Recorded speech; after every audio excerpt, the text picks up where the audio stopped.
Napadaan nga kami dito sa may tabing kalsada mga parkoy, gawa ng may nakita kaming gagamba. Kaya lang din na namin kinuha kasi nga wala kami nalagyan. Teka, zoom natin, di masyadong kita eh. Ito.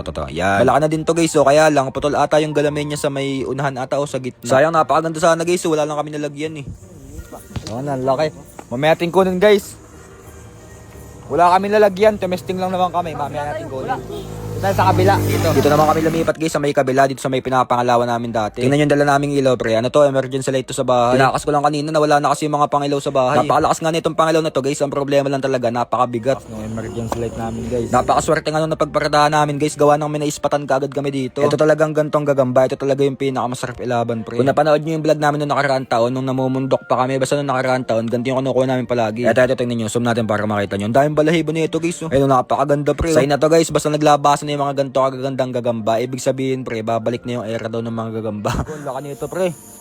Napakaganda naman talaga guys. So tingnan nyo naman kung gaano kaangas yung pormahan. Bale, wala talaga kaming planong manggagamba guys. Kumbaga naghahanap lang talaga kami. Maganda kasi nito pre, mag-aantay pa tayo mga 1 month or 2 months. Saka natin babalikan para sure ball na napakalaki na nito. Ano pa lang kasi ngayon guys, January pa lang, pero may mga gagamba na kagad no. Dati kasi pag mga gantong buwan, bihira pa talaga yung mga ganto. Mga ano kasi to, mga September o October, mga ganun naglalabasan yung mga ganto. Kasi eto na namang isa naming nakitang gagamba pre, kulang na naman yung galamay sa gitna. Oo nga, sa gitna nga. Ganto yung nakuha namin dati guys, gantong kulay yung nilaban namin, tas nanalo yun. Tas dito sa may puno ng mangga mga parkoy, may nakita kami. Tatlo yan guys, magkakatabi lang yung bahay nito. Kaya lang medyo baby pa yung dalawa. Talagang bago pa lang talaga sila lumalaki kasi nga bago pa lang umuuso. Saka nakakapagtaka lang guys kasi halos lahat na nakikita namin gagamba, kulang yung mga galamay. Ito pang ano na ata to, pang tatlo na ata to guys, naputol yung galamay. Ayun, tingnan nyo sa may kaliwa guys, kulang na naman sa gitna. Nakalimutan ko na yung tawag dito sa gantong kulay. Ano ata to? Parang abuhan ata to. Ilan na tong nakita namin guys, pang ano na to, pang 4 na to. Dami na naman namin babalikan nito pre. May katabi pa yan pre. Ito sa kabila.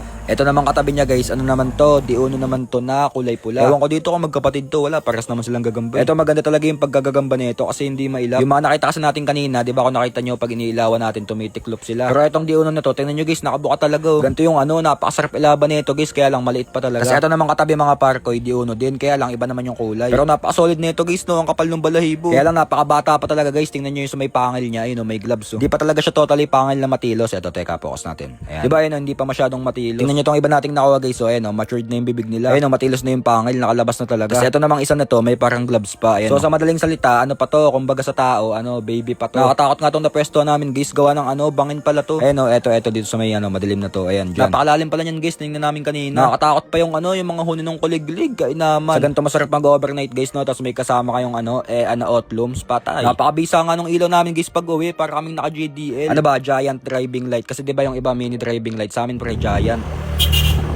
O diba, napapabusina naman talaga yung mga sasakyan eh no. Ganun ang magandang pangilaw pre, hindi lang sa gagamba, talagang kahit sa kalsada talagang may tining.